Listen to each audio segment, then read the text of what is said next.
안녕하세요. 야담 과부입니다. 항상 행복하시고 복 많이 받으세요. 구독과 좋아요 부탁드리고 이야기 시작하겠습니다. 때는 동지섣달.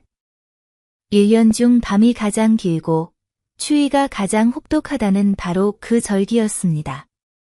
한양 인왕산 자락, 북풍을 고스란히 맞고 선 쓰러져가는 초가집 한 채, 그 안에서 한 사내가 희미한 달빛에 의지해 굳어가는 몸을 간신히 추스르고 있었습니다. 그의 이름은 허선비. 그의 머릿속에는 세상을 바로잡을 경서가 가득했으나 정작 그의 뱃속은 며칠째 텅 비어 있었습니다. 허선비의 눈길이 힘없이 방 안을 더듬었습니다. 바람 막을 힘조차 없이 찢어진 창호지. 구석에 웅크린 채 사가가는 집단. 그리고 책상 위, 먹물이 꽁꽁 얼어붙어 돌덩이처럼 굳어버린 벼로. 그는 제 입에서 하얀 김이 피어올라 허공에 흩어지는 것을 멍하니 바라보았습니다. 마치 자신의 꺼져가는 목숨처럼 보였습니다. 내 머릿속에는 천하를 다스릴 경륜이 들어있거늘 이 몸뚱이 하나를 덮일 땔감조차 구하지 못하는구나. 굶주림의 글은 눈에 들어오지 않고 추위의 손가락은 굳어 붙조차 잡을 수 없으니 이 무슨 가혹한 운명이란 말인가. 바로 그때였습니다. 꽁꽁 얼어붙은 살인문 밖에서 이 혹한과는 어울리지 않는 맑고 따뜻한 목소리가 들려왔습니다. 선비님, 안에 계시옵니까? 저, 장터의 옥란입니다. 옥란이라는 이름 석차가 죽은 듯 고요하던 선비의 마음에 작은 불씨 하나를 던졌습니다. 그는 휘청이는 몸을 일으켜 문을 열었습니다. 문틈으로 쏟아져 들어온 칼바람에 저도 모르게 몸서리를 쳤지만 그의 눈은 문 밖에 선 처녀에게 고정되었습니다. 장터 푸죽간 딸, 옥란이었습니다. 추위의 두 뺨은 복사꽃처럼 붉었으나 그 눈빛만은 칠흑 같은 밤하늘의 별처럼 총총했습니다. 그녀의 손에는 김이 모락모락 피어오르는 놋그릇이 들려 있었습니다. 어머나, 선비님. 안색이 어찌 이리 창백하십니까? 이 추위에. 어서요. 어머님께서 국거리 고기가 남았다며 끓여주셨습니다. 뜨거울 때 드셔야 몸이 좀 녹을 겁니다. 구수한 소고기 묵국 냄새가 허선비의 코끝을 찔렀습니다. 며칠 만에 맡아보는 기름진 냄새였을까요? 텅 빈 위장이 고통스럽게 요동쳤습니다. 그러나 그는 차마 그릇을 받아들지 못했습니다. 굶주림보다 더 큰 고통은 꺾여버린 선비의 자존심이었습니다. 옥란 낭자. 그 마음은 참으로 고마우나 내 어찌 매번 신세를 질 수 있겠는가. 나는 괜찮으니 어서 가져가게. 괜찮으시긴요. 목소리조차 떨고 계십니다. 제 눈을 속이지 마십시오. 선비님의 학문이 이 나라의 기둥이 될 제목이라 믿는 저 같은 백성도 있습니다. 부디 저의 작은 정성을 외면치 말아 주십시오. 이건 동정이 아니라 미래를 위한 투자라 생각해 주십시오. 옥란은 막무가내로 그의 손에 그릇을 쥐어주었습니다. 허선비의 차가운 손에 놋그릇의 따스한 온기가 혈관을 타고 퍼져나갔습니다. 옥란은 그의 방 안을 들여다보더니 자신도 모르게 작은 비명을 질렀습니다. 세상에, 방이 어찌 이리 냉골입니까? 아궁이에 온기 한 점이 없지 않습니까? 땔감이 다 떨어지셨군요. 허선비는 그저 고개를 떨굴 뿐이었습니다.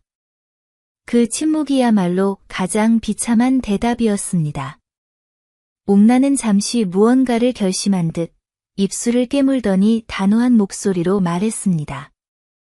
선비님. 이러고 계실 때가 아닙니다. 손을 놓고 하늘의 뜻만 기다릴 수는 없습니다. 돈을 벌 방도가 있습니다. 비록 고된 일이지만 선비님의 기계라면 능히 해내실 수 있을 겁니다. 옥난이 말한 방도란 아랫마을 김참판 대게떼감을 파는 것이었습니다. 칠순잔치를 앞둔 김참판은 인색하고 포악하기로 악명 높은 위인이었으나 지금 당장 돈을 구할 길은 그것밖에 없었습니다. 허 선비는 결심한 듯 자리에서 일어났습니다. 그의 손이 향한 곳은 붓과 벼루가 아니었습니다. 벽에 기댄 채 수십 년의 세월을 녹슬어 가던 할아버지의 손때 묻은 낡은 도끼. 그 차가운 쇠의 감촉이 그의 손바닥에 생경하게 와 닿았습니다. 그래. 글만으로는 이 추위를 이길 수 없구나. 좋다. 한번 해보자. 그날부터 닷새 동안 허 선비는 나무꾼이 되었습니다. 새벽에 살을 애는 바람을 맞으며 산에 올랐고 꽁꽁 언 땅에 뿌리 박은 나무와 사투를 버렸습니다. 부만 잡아 굽던 손은 금세 물집으로 뒤덮였고 터진 물집에서는 피가 흘러 도끼 자루를 붉게 물들였습니다. 어깨와 허리는 끊어질 듯 비명을 질렀습니다. 밤이 되면 끙끙 앓다가 자신을 믿어준 옥난의 얼굴을 떠올리며 다시 새벽을 맞았습니다. 그리고 닷새 후 그는 산더미 같은 땔감을 지게에 지고 김참판의 웅장한 대문 앞에 섰습니다. 문지기의 경멸 어린 시선을 받으며 들어선 저택은 그가 사는 세상과는 완전히 다른 별천지였습니다. 하인의 퉁명스러운 안내를 받아 땔감을 뒤뜰에 부려놓고 그는 젖은 솜처럼 무거운 몸을 이끌고 삭슬 청했습니다. 잠시 후 사랑채에서 기름진 얼굴에 김참판이 거만한 걸음으로 나타났습니다. 내 놈이 이 나무를 해왔다. 행색을 보니 글줄이나 읽는 상거지 같은데 용케 힘은 좀 쓰는 모양이로구나. 닷새동아. 밤낮으로 해온 나무입니다. 약조된 삭슬. 쳐 주십시오. 삭시라. 허허. 좋다. 좋아.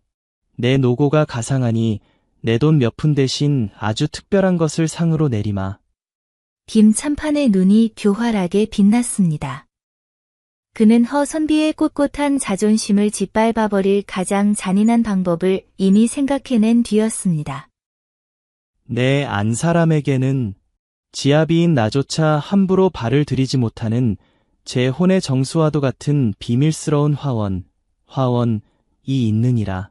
사계절 내내 기이한 난초가 향을 뿜고 달빛 아래서만 피어나는 꽃이 있다는 그 여인의 가장 깊은 공간이지. 김참판은 말을 이었습니다. 그의 목소리는 뱀처럼 허 선비의 귀를 파고들었습니다. 오늘 밤 너에게 그 화원의 홀로 머물 특권을 주겠다. 그곳의 밤이슬을 맛보며 그윽한 난향을 마음껏 품을 기회를 주는 것이다. 어떤 사내도 허락된 적 없는 그곳의 문을 열어줄 터이니 이것으로 이뗄감 값을 퉁치는 것이 어떠냐? 응. 그 순간 허 선비의 귓가에서 세상의 모든 소리가 사라졌습니다. 피가 머리끝까지 솟구치는 느낌, 온몸에 힘이 빠져나가며 무릎이 후들거리는 감각. 한 여인의 영혼과도 같은 공간을 하룻밤 놀이개로 삼겠다는 제안. 이것은 거래가 아니었습니다. 인간에 대한 가장 깊고 잔인한 모독이었습니다. 지금 그것이 무슨 말씀이시오? 싫으냐? 싫으면 말고 썩 꺼지거라. 땔감은 여기 두고. 허 선비의 머릿속에서 두 개의 세상이 격렬하게 충돌했습니다. 이 자리에서 주먹을 날리고 선비의 기계를 지킬 것인가? 그러나 그랬다가는 목숨조차 부지하기 어려울 터, 그렇다고 이대로 돌아선다면 닷새간의 피땀은 물거품이 되고 옥난의 기대를 저버린 채 다시 얼어붙은 방에서 죽음을 기다려야 할 뿐 그의 마음 속에서 무언가 툭 하고 끊어졌습니다. 그래, 좋다. 내 놈이 나를 이토록 짓밟는구나. 그렇다면 나 또한 내 놈의 가장 깊고 추악한 곳으로 들어가 주마. 좋습니다. 그 문을 열어주시지요. 그럴 줄 알았다. 성현의 글을 읽는 척, 고고한 척은 혼자 다 하더니 결국 여인의 깊은 화원 향기는 거절하지 못하는구나. 굶주림 앞에서는 선비의 도리도 난초 향기만 못하지. 주변 하인들의 비웃음 소리가 그의 심장을 난도질했습니다.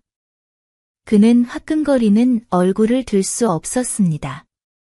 자시에 다시 오라는 말을 뒤로 한 채 그는 비틀거리며 대문을 나섰습니다. 그의 영혼은 이미 만신창이가 되어 있었습니다. 운명의 자시. 허선비는 넋 나간 사람처럼 다시 김참판의 집 앞에 섰습니다. 하인의 안내를 받아 안 채 깊숙한 곳, 어느 방문 앞에 멈춰 섰을 때 그의 심장은 발밑까지 떨어지는 듯했습니다. 하인은 말없이 사라지고 이제 이 거대한 저택 안에 이 문을 사이에 두고 그와 윤마님 단둘만이 남겨졌습니다. 그는 마른 침을 삼키며 떨리는 손으로 문고리를 잡았습니다. 삐걱. 묵직한 소리와 함께 문이 열렸습니다. 방 안을 가득 채운 그윽한 난초의 향기가 그의 코끝을 스쳤습니다. 그리고 방 한가운데 촛불 아래 그림자처럼 고요히 앉아있는 한 여인. 단아한 비단 소복 차림의 윤마님이었습니다. 그녀는 천천히 고개를 들어 문지방에 얼어붙은 듯 서 있는 허선비를 바라보았습니다. 그 눈빛은 원망도, 경멸도, 두려움도 아니었습니다. 모든 것을 꿰뚫어 보는 듯한 차갑고도 맑은 심연과 같은 눈빛. 그 눈빛 앞에서 허선비는 숨조차 쉴 수 없었습니다. 마침내 굳게 닫혀있던 윤마님의 입술이 조용히 열렸습니다. 서생께서는 제 정원의 향기를 취하러 오셨겠지요. 방 안의 공기는 팽팽한 활시위처럼 긴장감으로 가득했습니다. 윤마님의 차갑고 낭낭한 목소리가 허선비의 귓전을 파고들었습니다. 서생께서는 제 정원의 향기를 취하러 오셨겠지요. 그 말은 질문이 아니었습니다. 모든 것을 알고 있다는 확인이자 날카로운 비수였습니다. 허선비는 마치 제 속마음을 모두 들킨 듯 참담함에 고개를 숙였습니다. 그가 예상했던 것은 눈물이나 분노 혹은 체념이었습니다. 하지만 윤마님의 눈빛에서는 그 어떤 감정의 동요도 찾아볼 수 없었습니다. 오직 깊이를 알 수 없는 차가운 슬픔만이 고여 있을 뿐이었습니다. 저는 결코 그런 추악한 욕망으로 이 문을 넘은 것이 아니오. 알고 있습니다.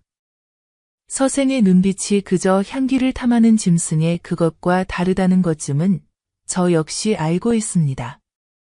만약 그러했다면 서생께서는 지금쯤 제 비명 소리를 들었을 것입니다. 하지만 서생의 눈에서는 굶주림보다 더 큰 절망과 치욕을 견디는 자의 깊은 분노를 보았습니다.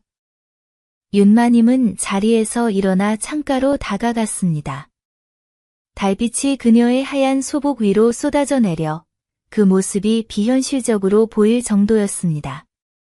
그녀의 목소리는 겨울 호수처럼 맑았으나 그 표면 아래에는 십수년 묵은 얼음장 같은 한이 도사리고 있었습니다.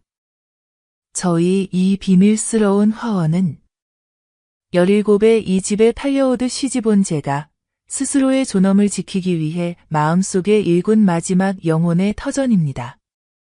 제 남편이란 자는 저희 화원을 제 것이라 여기면서도 단 한 번도 그 꽃의 가치를 알아준 적이 없으며 오히려 담장 밖 백성들의 밭을 빼앗아 제 정원을 넓히는 데만 혈안이 된 자입니다.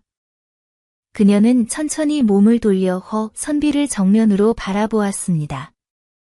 그 순간 그녀의 눈빛이 흔들렸습니다. 차가운 얼음장 아래 숨겨져 있던 뜨거운 불꽃이 타오르는 듯했습니다. 오늘 낮 그가 서생께 이 화원을 내어주겠다며 희롱하는 것을 들었을 때 저는 깨달았습니다. 하늘이 드디어 제게 기회를 주시는구나. 이 썩은 정원을 불사를 씨앗을 지닌 분을 보내주셨구나 하고 말입니다. 그녀는 방 한쪽에 놓인 작은 괴짝으로 다가가 먼지를 닦아내고는 그것을 들고 허 선비 앞에 앉았습니다. 둔탁한 소리를 내며 괴짝 뚜껑이 열렸습니다. 그녀가 내민 것은 향기로운 꽃이 아니었습니다. 그것은 이 거대한 저택에 썩어가는 뿌리, 그 모든 죄악의 근원이자 지도가 담긴 묵직한 문서들이었습니다. 그러니 서생께서는 하룻밤에 덧없는 향기를 취하지 마십시오. 그 대신 이 화원의 뿌리를 가져가십시오. 이 썩은 땅을 갈아엎고 정의의 씨앗을 심을 수 있는 이 집안의 가장 깊은 곳에 숨겨진 뿌리입니다. 이 장부에는 저 자가 그간 백성들의 피를 빨아 모은 재산과 힘없는 이들을 짓밟은 죄악의 역사가 낱낱이 기록되어 있습니다. 그녀는 괴짝 안에서 묵직한 돈주머니를 꺼내 장부 위에 올려놓았습니다. 은자들이 부딪히는 묵직한 소리가 방 안에 울렸습니다. 그리고 이것은 서생께서 한양으로 가셔서 학문에 정진하실 노잣돈입니다. 부디 이 돈으로 뜻을 펼칠 힘을 기르시고 훗날 이 지도로 저 자의 죄를 만천하에 밝혀주십시오. 오늘 밤 서생께서는 제 화원의 꽃을 꺾는 대신 이 여인의 십수년 묵은 한과 이 고을 백성들의 피눈물이라는 무거운 짐을 가져가시는 것입니다. 이것이야말로 제가 서생의 고결한 인품에 대한 값으로 치르는 것입니다. 허 선비는 그 자리에 못 박힌 듯 서 있었습니다. 괴짝의 무게가, 그 안에 담긴 한 여인의 인생과 수많은 백성들의 고통의 무게가 그의 온몸을 짓눌렀습니다. 그의 심장을 채웠던 치욕과 분노는 뜨거운 사명감으로 변하여 활활 타올랐습니다. 그는 더 이상 굶주린 선비가 아니었습니다. 그는 이제 정의의 칼을 쥔 대리인이었습니다. 그는 괴짝 앞에 엎드려 바닥에 이마가 닿도록 깊이 절을 했습니다. 마님의 뜻. 제 목숨을 걸고 반드시 이루겠습니다. 동이 틀 무렵 허 선비는 괴짝을 품에 안고 조용히 그 집을 나섰습니다. 그는 곧장 한양으로 떠나지 않았습니다. 그의 발길이 향한 곳은 옥란의 푸죽간이었습니다. 이른 새벽부터 일하고 있던 옥란은 그를 보고 깜짝 놀랐습니다. 선비님, 밤새 안녕하셨습니까? 그 간악한 자가 해코지는 하지 않았는지요? 그녀의 맑은 눈을 보자 허 선비는 차마 진실을 말할 수 없었습니다. 그녀의 깨끗한 세상을 이 더럽고 무거운 비밀로 더럽힐 수는 없었습니다. 나는 괜찮네. 다행히 땔감 값은 후하게 받았네. 옥란 낭자, 나는 오늘 한양으로 떠나려 하네. 더 이상 이렇게 주저앉아 있을 수만은 없어. 반드시 새로운 사람이 되어 돌아오겠네? 그대의 은혜는 평생 잊지 않을 것이야. 저는 대가를 바란 것이 아닙니다. 부디 몸성이 큰 뜻을 이루고 돌아오십시오. 저는 여기서 선비님을 기다리겠습니다. 옥란의 믿음은 그의 어깨에 놓인 사명의 무게를 더욱 무겁게 그리고 더욱 성스럽게 만들었습니다. 한양에 도착한 허 선비는 골방에 틀어박혔습니다. 봄이 가고 여름이 오고 지는 더위가 물러간 자리에 가을 서리가 내릴 때까지 그는 두문불출했습니다. 그의 한 손에는 성현의 가르침이 다른 한 손에는 김참판의 죄악이 담긴 장부가 들려 있었습니다. 그는 정의란 무엇인지 글로 배우고 불의란 무엇인지 장부를 통해 뼈에 새겼습니다. 그의 학문은 지식을 넘어 세상을 벨 칼날로 겨려지고 있었습니다. 그리고 이듬해 봄, 과거가 열렸고 허선비는 장원 급제했습니다. 임금은 그의 날카로운 통찰력과 강직한 의지에 감탄하여 그에게 비밀리에 암행어사의 명을 내렸습니다. 임금이 하사한 마패를 가슴에 품고 허선비는 남루한 행색으로 위장하여 고향으로 돌아왔습니다. 고을의 상황은 더욱 참혹했습니다. 백성들의 한숨소리는 그의 분노에 기름을 부었고 눈물은 그의 칼날을 더욱 날카롭게 벼렸습니다.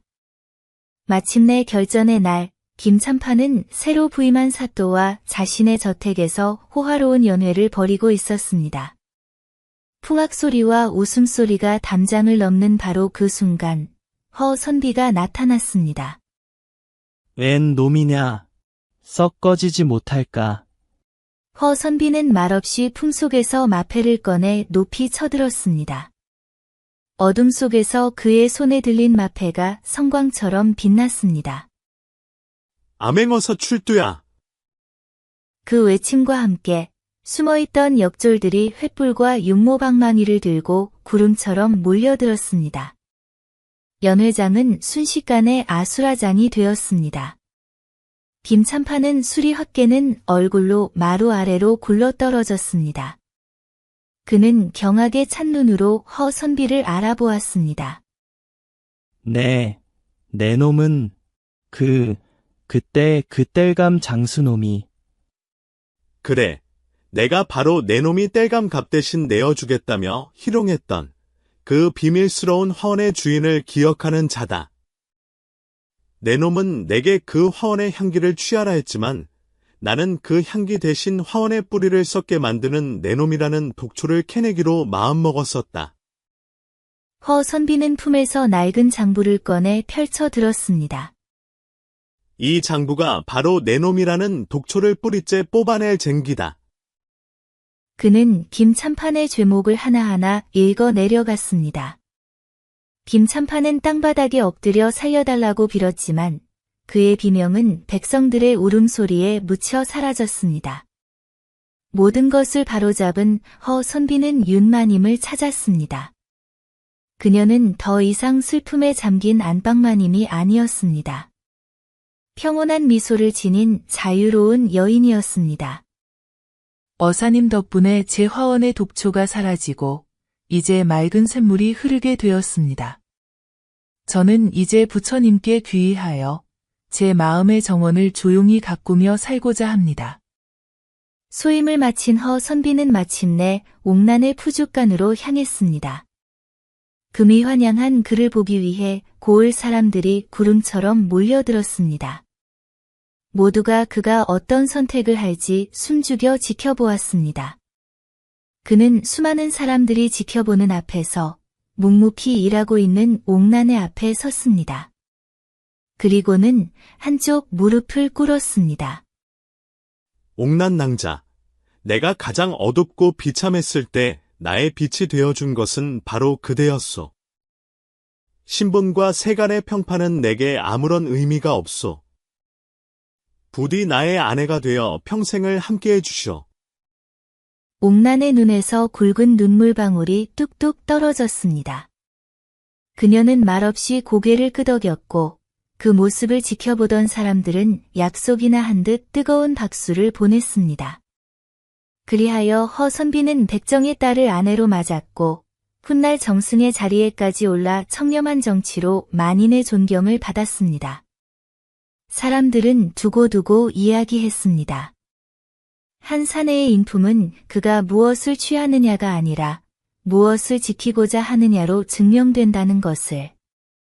그리고 한 여인의 지혜로운 복수가 어떻게 세상을 바로잡았는지를 시대를 넘어 전설처럼 이야기했습니다.